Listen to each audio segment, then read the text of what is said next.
This is Optimal Living Daily, episode 3033, Inequality versus Favoritism by Isaac Morehouse of isaacmorehouse.com. And I'm Justin Malik. Welcome back to a Sunday bonus episode where I give you a little extra content from a podcast in our network that I think will also help you live a life that's a bit more meaningful and happier. And this episode is coming from Optimal Relationships Daily. So without further ado, here's Greg with another post followed by his commentary at the end as we optimize your life. Inequality versus Favoritism by Isaac Morehouse of isaacmorehouse.com. Inequality is inescapable and morally neutral. There is no virtue in trying to eradicate it, and it makes no sense to talk of reducing it. My children were born unequal. They will remain unequal as they learn, achieve, and acquire. Any efforts to make them equal do harm to all parties involved. Many people agree that I could never make them equal, but maybe I should try and make them more equal. Equality is not a more or less concept. It is either or. 3 is not equal to 2, neither is 4 equal to 2. It's meaningless to call one more equal to 2 than the other. We could say that 3 is more equal to 2 because it is only one whole integer removed from 2. We could say 4 is more equal to 2 because it is divisible by 2 and only one even number removed. It is entirely dependent on our frame of reference.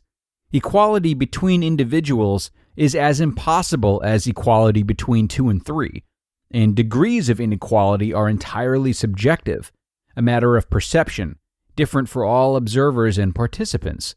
It is fruitless to attempt to lessen inequality or increase equality. In fact, it's worse than fruitless. It is destructive. Not only does it produce arbitrary and unpredictable results, which disillusion and demotivate the targets, it fuels strife, envy, and limiting one's potential to the achievements of their perceived betters. Still, there is something to the desire to create equality. I would be a terrible parent if I lavished gifts and affirmation or insult and condemnation on one child far more than the others. Not because it would make them more unequal, they are and always will be unequal, but because my deliberate action of applying the family rules, mores, and norms selectively and unfairly would break trust and breed conflict. I would be engaging in favoritism, either negative or positive. I will not try to clearly define favoritism because I think putting it into words actually makes it less understandable than if we stick with our intuitive and tacit understanding of the term.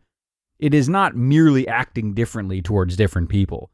If I speak Spanish to a Spanish-speaking person and English to an English-speaking person, I'm not acting uniformly towards them, but I'm not showing favoritism. Interacting with my unequal children in ways that best resonate with their unique language is not favoritism either. Favoritism is when the spoken or unspoken rules of the house are not consistently applied.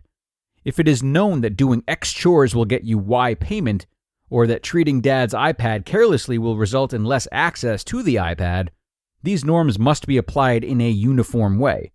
I may communicate the norms and remind my children of them in different ways based on their individuality and inequality, but if one kid gets paid more for the same work, or one gets access to the iPad despite throwing it against the wall and the others don't, I'm engaging in favoritism, and that damages everyone.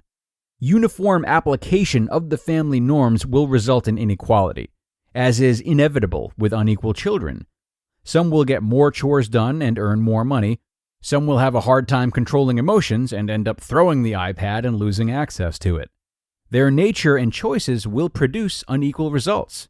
There is no evil in this. To aim at equality puts the focus on outcomes, as the relative positions resulting from individual actions within an institutional context. This is a meaningless point of reference and incredibly poisonous when chosen as the basis by which to judge institutions. It devolves into anything that rubs me the wrong way or anything you excel at must be curbed. It's a sentiment that coddles and nurtures our least civil and humane and most barbaric and short-sighted tendencies, usually in the name of the opposite.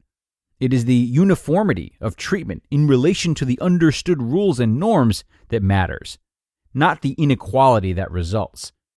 The attempt to make my children equal or more equal, or even treat them equally, is futile and destructive. It is enlightening and beneficial to keep an eye out for favoritism and uniform application of these rules.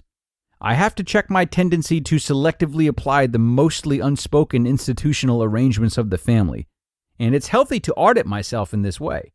But the minute I make equality the goal, confusion and frustration take hold, and the rules become more, not less, arbitrary.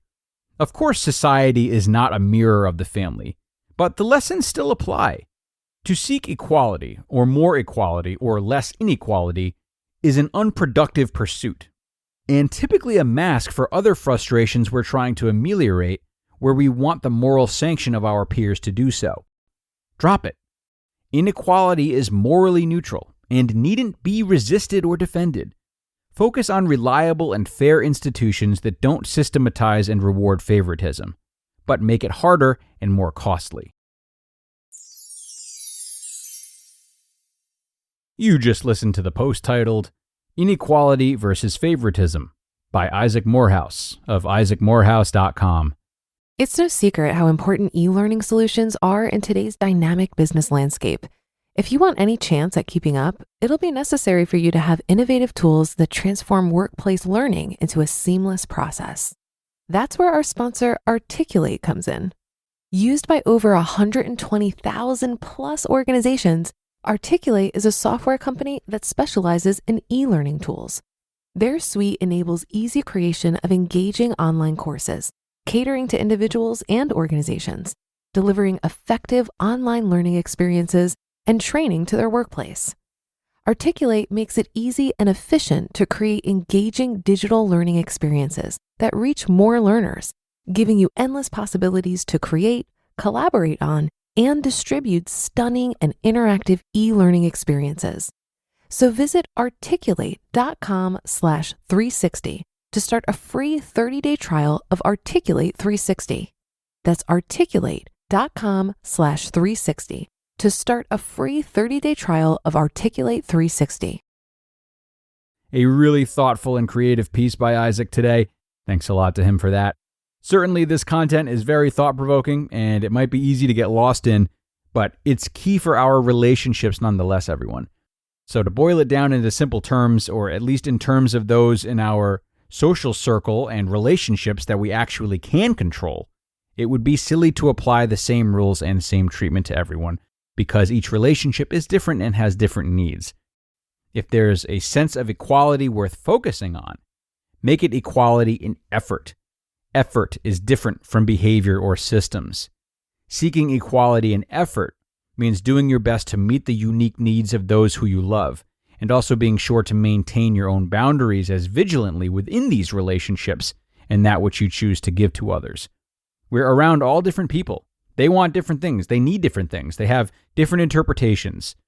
To shame yourself or others for not treating all of these people exactly the same way would be ludicrous, right? Not to mention it would make others feel their intricacies are being ignored. So provide equal effort and equal understanding, not equal actions. And on that note, we are going to wrap this one up. Thanks a lot again to Isaac for challenging us today, and thanks to all of you for being here and enjoying the ride. Come on back tomorrow as we start the parenting leg of the week, as we do Thursdays and Fridays. Great lessons to come for parents and non-parents too, that I promise you. So I will see you there, everyone, where your optimal life awaits.